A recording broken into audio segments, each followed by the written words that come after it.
Fan Braggin' Fridays. Take just 20 seconds to become a business revolutionary by sharing a fan bragging story of great customer service by using the hashtag FanBrag or calling the Fan Braggin' hotline at 855-FAN-BRAG. FANBRAG. Now back to Angel and Eric, the Experience Pros. Hello, friends, and welcome back to the Experience Pros Radio Show. Thank you for taking time out of your day to join us for ours. Angel out in Miami today, speaking to thousands of Bill Walsh followers and at the Small Business Expo.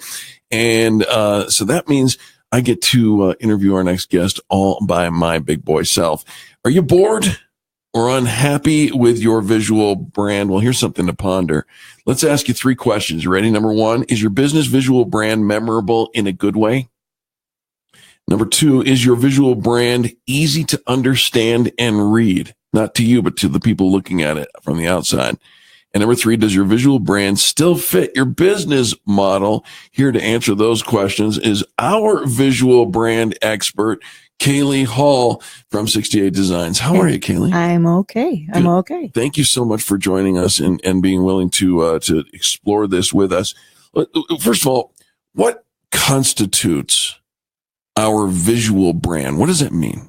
What constitutes? It has to be an extension of you, who you're actually marketing to, and how they're going to perceive it. It's a little bit of everything. It's a mishmash of a bunch of things. All right. There's a lot of argument with other graphic designers. They usually say something like they need to make sure their visual brand only targets their market, but it also it's part of you. But are we talking about the logo? Are we talking about the website? Are we talking about the stationery? It's a little bit of everything, including yourself and how you actually say something about your business. If you're not excited, there could be a disconnect between I'm a millionaire and a guy who wears ratty jeans and flip flops. Definitely. Okay. Definitely. All right. So let's break this down a little bit. How do we? Let's start with these questions. Is your business visual brand memorable in a good way? What are we looking for there? Memorable. It needs to be memorable for you. You, the business owner, for sure, because you're the one who has to sell it to people. You are actually branding by talking about your business. If you find yourself explaining your logo, explaining your business name and all of that every time you go to a networking event, it's kind of doing you a disservice. Yeah. I'm trying to think of, there was a case in point and now this brand is no longer in our area, but there was a brand, a store called Rotten Apples. Nice. And it was at the, I'm not going to tell people where it was, but it was at an intersection, had high visibility, high traffic. And Rotten Apples, by the way, was spelled WROUGHTEN, Rotten Apples. And so what did they sell? Well, wrought iron. It was wrought iron stuff for like, your railings and things like that for your decks. And when Angel and I first saw it, we thought, well, these people will never be able to advertise on a radio show or anything like that, because when we say Rotten Apples, where does your mind immediately go? You spell it ROTTEN. Right? It's a very negative sounding thing. Right? For as edgy as somebody wants to be, it might not be appropriate. Exactly. Do people actually outgrow their brands? Most definitely. I've actually noticed throughout too many years of doing this. I was going to say that there's been a lot of companies that start off well enough. They have a service, they have a product. And then all of a sudden, maybe 3-4 years in, all of a sudden they find the opportunity to do another product or service and they want to grow their brand and their logo is stuck in time. Let's give an example. And let's use Experience Pros, because you have, recently helped us, we didn't rebrand, but we modified, the brand that we had. We expanded. Okay. I like that word.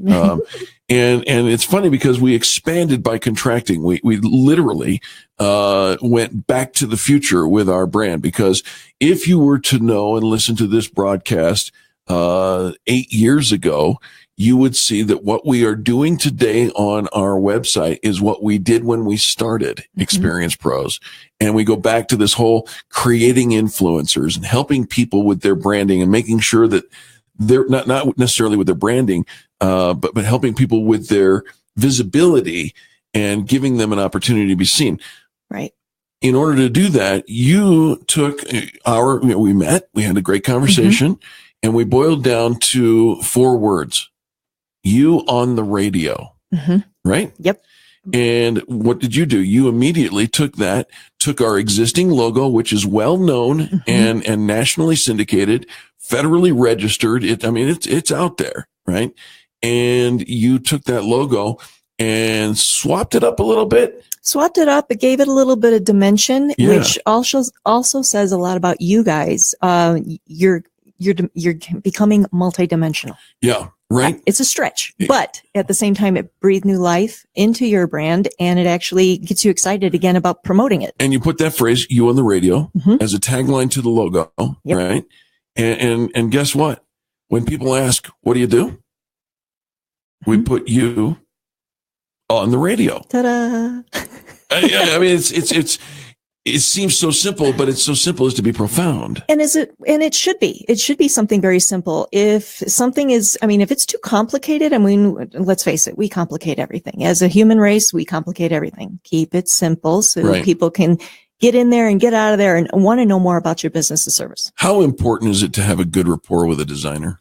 Outstandingly important. Only because I teach part-time at Red Rocks Community College, and I teach graphic design classes, and seeing new designers come in, a lot of designers have a tendency to design for themselves and not for the client that they're actually representing. Right. And if they don't know how to talk to each other, they have to have that rapport. They have to know that the designer is there to be in their hip pocket, meaning a partner with them. Excuse me, I'm sorry. One of the things that surprised me was and this is working with designers across the boards over the last 8 years. We didn't know you 8 years ago. I wish I had. But in working with designers who are client focused, the ability to have a conversation, don't make me a logo doesn't work. It's what are you looking to achieve? How are you, you spent with us when we were just doing a refresh, an expansion. You spent a couple of hours with us. Yeah, exactly. And it should be a process. I don't want it to be something painstaking. A lot of businesses think that they can just give you their information, their logo idea or whatever, and just let it go. No, I think that you're doing yourself a disservice if you're looking to invest in yourself and your business. You need to have the conversation. I need to be kind of partnering with you so I know where you're going, what your vision is, and I'm going to do it. It needs to fit you now and into your future. I have to be able to see where your future could possibly go. I have to look in my crystal ball and try and figure that out a little bit. And I want to make sure that it's not painful when you do grow, that you have to rebrand completely, like as if you're a new business. Well, and again, the example, you worked with us on you on the radio. And then the next phase was when we said, well, we're going to set up our online academy. We came to agree that we should call that Empower You, like university, right? And in order to do that matches the you on the radio, right? It's empowering you to build your brand. All of that has to have a connection. There's like all of this co-branding that happens. It doesn't have to be a boring logo visual brand. There's a lot of things that you can branch out from, and they feed off of each other in order to build the brand and have you have talking points. You work with a lot of folks, a lot of businesses from around the country. Yeah. How do people contact you, and what do you want them to do today? I would love them to take a look at my website. It's 68 Designs LLC. 68 Designs LLC.com. Okay. And then the one that I generally update more often than not is my Facebook business page, which falls under the same thing, 68 Designs LLC. There it is. And I like to tell stories about how I arrived at a logo, what's the purpose of this flyer? What's the purpose of everything? Everything has to have a purpose. Right. If you don't have a purpose, the heck are you spending your money for? Absolutely.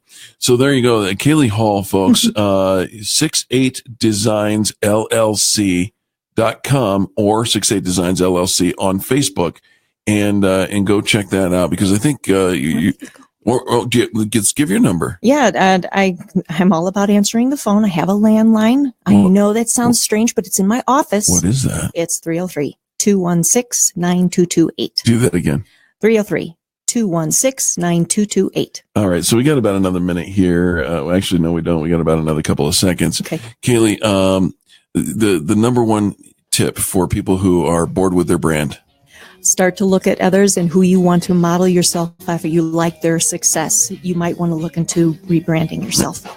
And don't do that by yourself. Get an expert. Give Kaylie a call. 303-216-9228. Thank you, dear. We appreciate you for tuning in to this, the Experience Pros Radio Show, home of positive business talk. We'll be back right after these messages.